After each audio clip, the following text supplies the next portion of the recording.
Welcome to પ્રાપ્તિસ kitchen. શું તમે mix veg ક્યારે આ રીતે કુકરમાં બનાવ્યું છે? તો આજે હું એક અનોખી રીત લઈને આવી છું મિક્સ વેજીટેબલ સબ્જી બનાવવા માટે।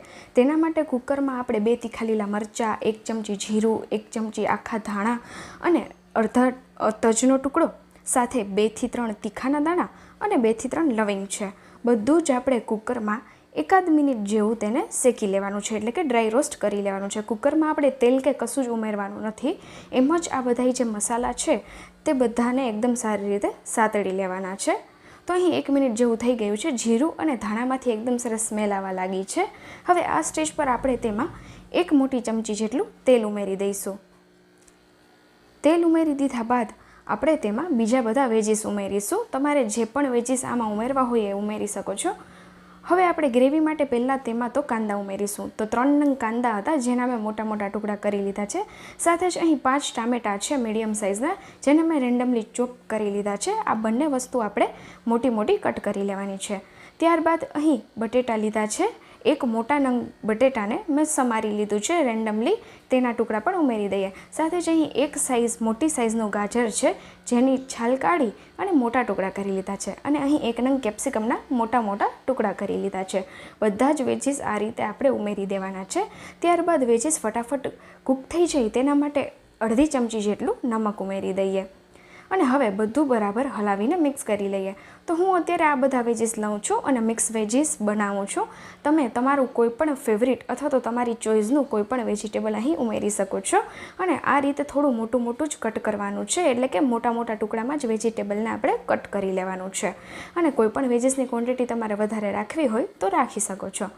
હવે આપણે તેમાં 1 થી 2 ગ્લાસ જેટલું પાણી ઉમેરી દેવાનું છે। બધા જ વેજીસને કૂક કરવા માટે આપણે તેમાં પાણી ઉમેરીશું।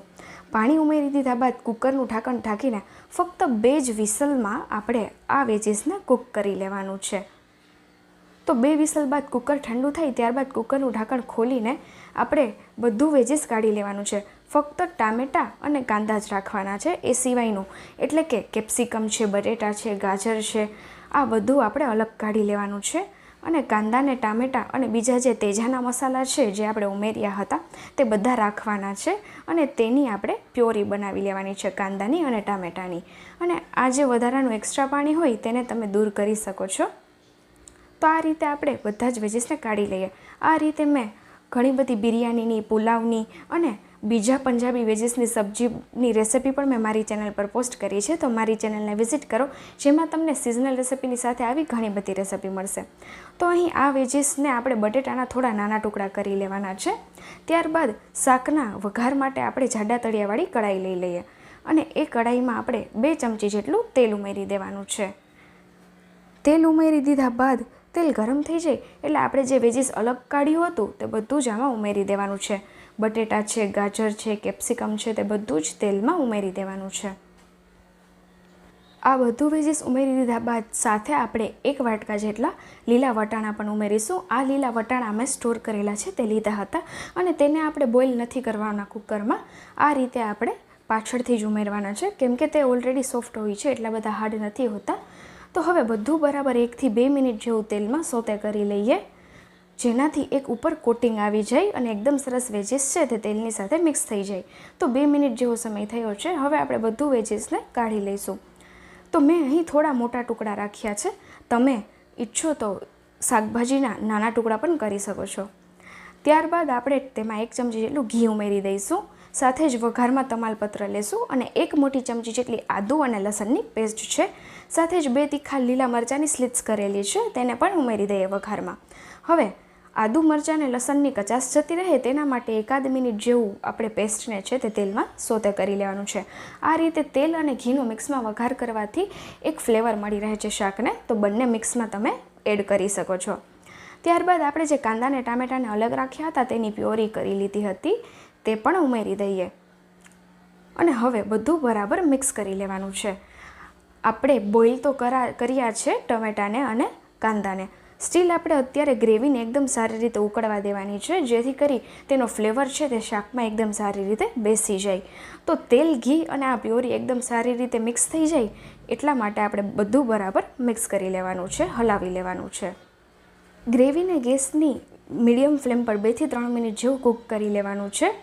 ત્યારબાદ આ રીતે બબલ્સ આવવા લાગે એટલે આપણે તેમાં અડધી ચમચી જેટલો ગરમ મસાલો અને 2 ચમચી જેટલી કસૂરી મેથી છે તેને આ રીતે હાથેથી મેશ કરીને ઉમેરી દઈએ. હવે આપણે બધું બરાબર મિક્સ કરી લેવાનું છે. અત્યારે હું કોઈ પણ બીજા ડ્રાય મસાલા ઉમેરતી નથી કેમ કે આપણે જીરું અને ધાણા બંને ઉમેર્યા છે અને તેની પેસ્ટ કરી છે. જો તમે ઈચ્છો તો આ સ્ટેજ પર આ બંને મસાલાની સાથે થોડું મરચાં પાવડર અને ધાણા જીરા પાવડર પણ ઉમેરી શકો છો. એ બંને મસાલાને મિક્સ કરી લીધા બાદ આપણે જે વેજીસ સાઈડ પર રાખ્યા હતા તેને આપણે ઉમેરી દઈએ ગ્રેવીમાં અને હવે બધું બરાબર મિક્સ કરી લઈએ.